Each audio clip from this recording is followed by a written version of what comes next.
जन जागृति साक्षरता अभियान में आपका स्वागत है। इस सेशन में मैं आपको जावा के बारे में बताने वाला हूं। हम इस पूरी सीरीज में कंप्लीट जावा की ट्रेनिंग लेने वाले हैं, जिसमें हम वो बेसिक्स भी शामिल करने वाले हैं जो आपको एंड्रॉयड की प्रोग्रामिंग के लिए भी चाहिए होते हैं। जावा को शुरू करने से पहले मैं आपको ये बता दूं कि ये सबसे पॉपुलर लैंग्वेज बन चुकी है आज की डेट में जावा, और इस पे इस समय भी 9 मिलियन से ज़्यादा डेवलपर्स काम कर रहे हैं। यह पूरी की पूरी जावा सीरीज बेसिक से लेकर एडवांस तक के सभी कॉन्सेप्ट्स को फॉलो करेगी और हम देखेंगे बारी बारी से इन चीज़ों को सभी सेशंस के साथ। तो आइए शुरू करते हैं।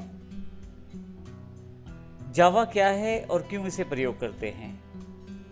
जैसे कि मैंने पहले बताया, जावा सबसे पॉपुलर एक लैंग्वेज है, और यदि हम बात करें लैंग्वेज के बारे में, प्रोग्रामिंग लैंग्वेज के बारे में, तो इससे पहले वाले सेशन हमारे पास आपकी इसी डीवीडी के अंतर्गत अवेलेबल हैं।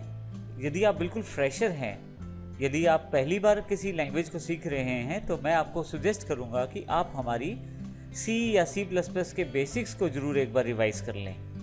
इसके लिए आपको कहीं जाना नहीं है। इसके लिए आपको जो ये जावा का डीवीडी मिला है, इसके अंदर ही हमने उन बेसिक्स को दोबारा दिया है।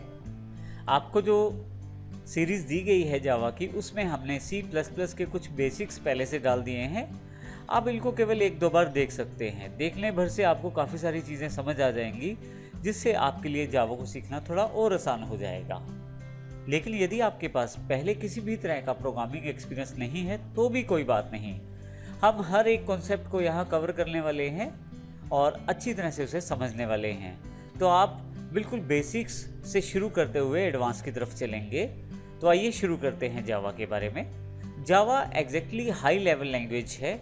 हाई लेवल का अर्थ आप कंप्यूटर में सिंपल इंग्लिश का प्रयोग करते हुए जावा के प्रोग्राम को डेवलप कर सकते हैं। जावा को सबसे पहले सन माइक्रो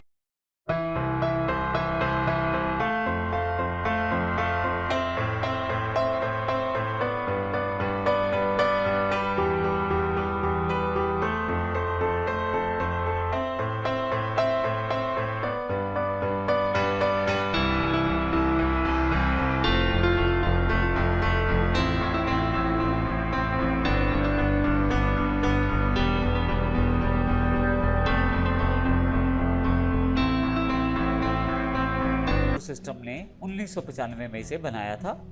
और जावा की सबसे बड़ी विशेषता ये है कि आप जावा के प्रोग्राम को एक बार लिख दें और अलग अलग ऑपरेटिंग सिस्टम या प्लेटफॉर्म्स पे आप इसे चला सकते हैं। जैसे कि आपका लिखा हुआ प्रोग्राम विंडोज़ पे भी उसी तरह से काम करेगा, मैक पे भी उसी तरह से काम करेगा और यूनिक्स पे भी उसी तरह से काम करेगा।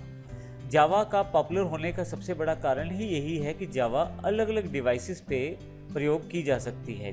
जैसे कि यदि आप एंड्रॉयड मोबाइल का प्रयोग करते हैं, तो उसमें भी काफ़ी सारे ऑपरेटिंग सिस्टम को जावा के साथ बनाया गया है और काफ़ी सारी ऐप्स जो हैं वो जावा के साथ बिल्ड की जाती हैं।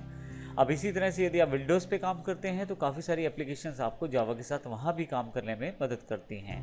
तो इसी तरह से यदि आप मैक पे भी काम करते हैं, तो मैक पे भी जावा से बने हुए काफ़ी सारे प्रोग्राम्स का आप प्रयोग कर सकते हैं। सबसे अच्छी बात यह है कि जावा का एक ही प्रोग्राम आप विंडोज़, मैक, यूनिक्स या एंड्रॉयड किसी पे भी रन कर सकते हैं।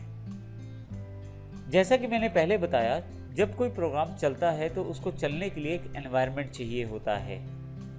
जावा अपना एक बना हुआ एनवायरनमेंट पहले से ही आपको देता है, जिसे उसका रन टाइम एनवायरनमेंट कहते हैं, JRE, और कुछ APIs का अर्थ एप्लीकेशन प्रोग्रामिंग इंटरफेस। काफ़ी सारी फाइलें जो पहले से ही बनी होती हैं और आपको काम करने में मदद करती हैं। इसके अतिरिक्त जावा जो है वो आज तक की सबसे मोस्ट पॉपुलर लैंग्वेज रही है। जैसा कि मैंने पहले भी बताया, 9 मिलियन से ज़्यादा डेवलपर आज भी इस पे काम कर रहे हैं, और एंड्रॉयड प्रोग्रामिंग की सबसे बेस्ट सूटेड लैंग्वेज जो है वो जावा है। यह एक छोटी सी इंट्रोडक्शन है। जावा के बारे में हम विस्तृत रूप में आने वाले सभी सेशंस में जानकारी लेंगे। हम ये देखेंगे कि जावा के और कौन से एस्पेक्ट हैं जिनको जानना ज़रूरी है, जिनसे हम इस लैंग्वेज को अच्छी तरह से सीख सकते हैं। तो इस सेशन में हमने जावा की एक ब्रीफ इंट्रोडक्शन प्राप्त की। अगले सेशन में हम जानकारी लेंगे कि कौन कौन सी चीज़ें आपको रिक्वायर्ड हैं जावा सीखने के लिए, अर्थात प्री रिक्विजिट क्या है जावा के लिए। धन्यवाद।